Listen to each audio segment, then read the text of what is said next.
What's good, everybody? It's your boy, O'Shea Duke Jackson, back at it again with another episode of the Celebrity Junk. A few days ago, Ben Shapiro, who is a Jewish conservative, decided to ask Donald Trump to pardon Derek Chauvin. Now, Derek Chauvin is a former Minneapolis, Minnesota police officer who was putting his knee on the neck of George Floyd. Ultimately, George Floyd passed away from those injuries.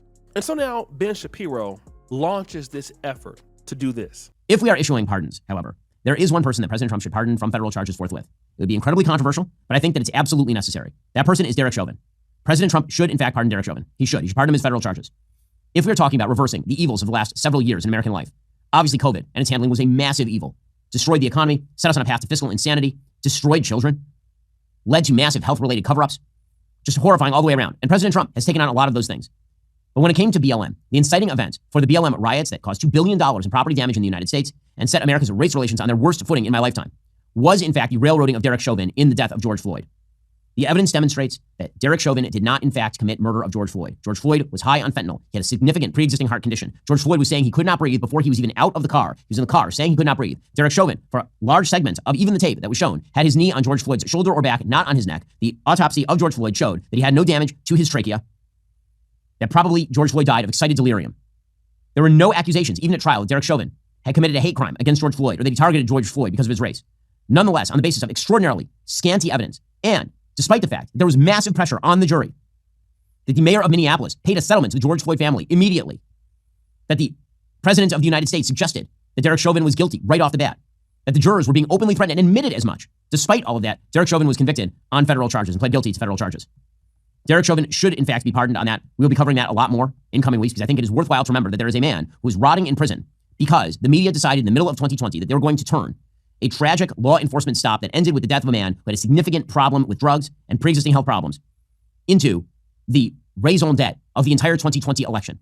And it led to vast chaos. It led to, again, the destruction of racial comedy in the United States, $2 billion in property damage, and a guy rotting in prison who the evidence demonstrates certainly was not guilty beyond a reasonable doubt in that case. If we're going to talk about delivering pardons, President Trump, I think, should really seriously consider pardoning on federal charges, he can't pardon on state charges, Derek Chauvin, who was convicted of the murder of George Floyd. Tariq Nasheed decided to respond to this in a very unique way. Human rights concerns would come up. The U.S. would face a massive backlash. Human rights organizations in the international community, they would be condemning it. There would be international push for oversight, for racial justice, and a lot of people would be, from the international community, would be calling the U.S. out. Hey, wait a minute, how will you do that injustice to them? And you're over here in our country telling us what we shouldn't do. So there would be an international backlash, you see. There would be major boycotts of Republican donors and right-leaning corporations. These corporations that fund Republican campaigns, it would be a massive PR damage to them. A lot of major corporations who got black customer bases like Nike, Pepsi, they would be pressured to sever ties with any politician supporting Trump or the Republicans. It would just be a bad look. Also, increase racial tensions and also emboldenment, because what that would do, a lot of the groups would see that as a green light to further act on racial violence, and then that would trigger massive backlashes because, the community ain't gonna go for that. They're gonna go out here and try to do hate crimes and all of that, and the pushback from that will be massive. Yeah.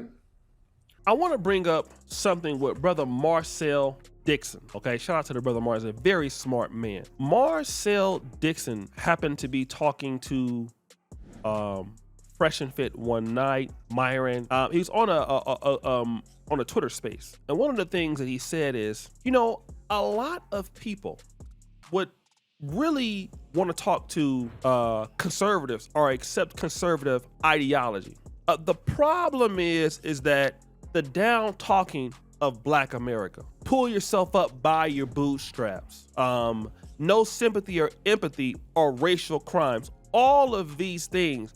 And this is what keeps blacks on the Democratic plantation. You got somebody that black people are comfortable, or at least at one point, wanting to vote for. Then you get somebody like Ben Shapiro, who's adamant about, hey, let's let this person out. And Stephen A. Smith checked him. Would you say that if that individual was a Jew? If that person, Derek Chauvin, had his knee on the neck of a person of Jewish descent or from Israel, would that have been okay? We all know what the answer is. The answer is hell no.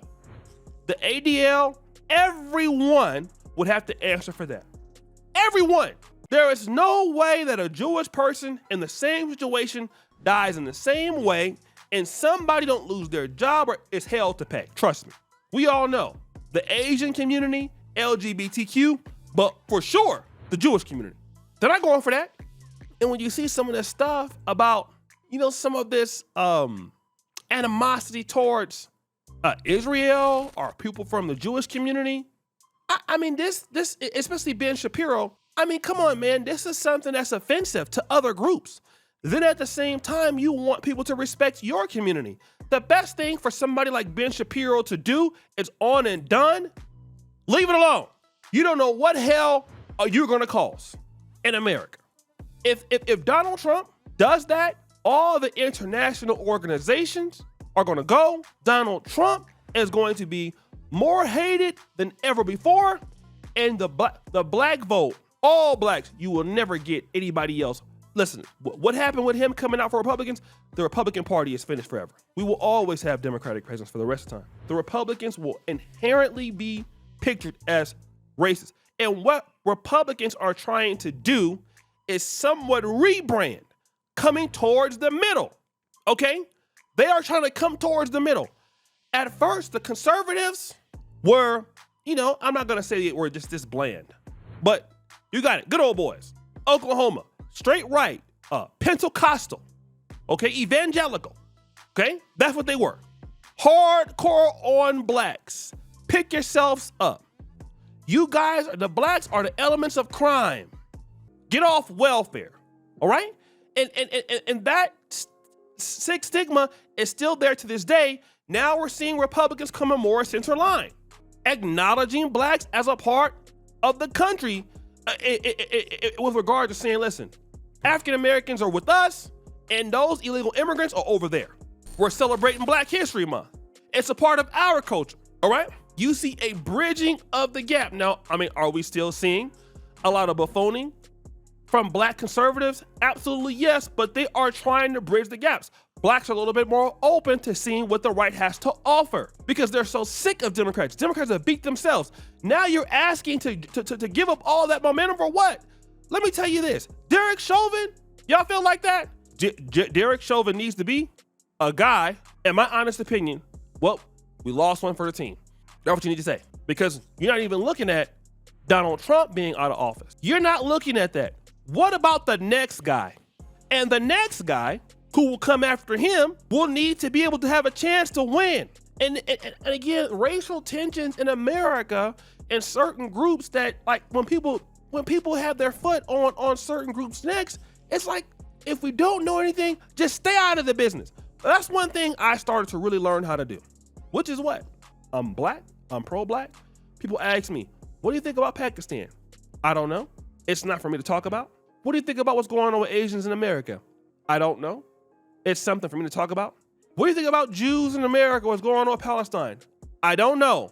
The Jewish community has professional people who are more educated on the issue to speak about that than I am. I don't speak on that. It's something that I don't know anything about. And they got people more qualified to me to talk to their issues. The black community, that's all me all day. I talk about what I can try to understand and what I know and what I'm learning to know. That's what I'm talking about. These other things, these other groups, you guys need to seriously stay in your lane. Okay? Seriously.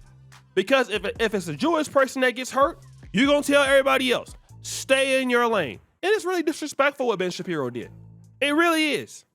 And also for Republicans who don't even feel like that, hey, Ben Shapiro, you need to chill out, bro. Okay? We got things in the way that we want it. You are bringing up something that doesn't make any sense. It's already done with. The man was convicted. You are asking for our government to go haywire. You need to chill the fuck out, okay? Again, anything to go viral. Talking silly. So guys, what do you think? It's your boy, O'Shea Duke Jackson, back at it again with another episode of The Celebrity John. I appreciate you for all that you do. Subscribe to the bell. We're out.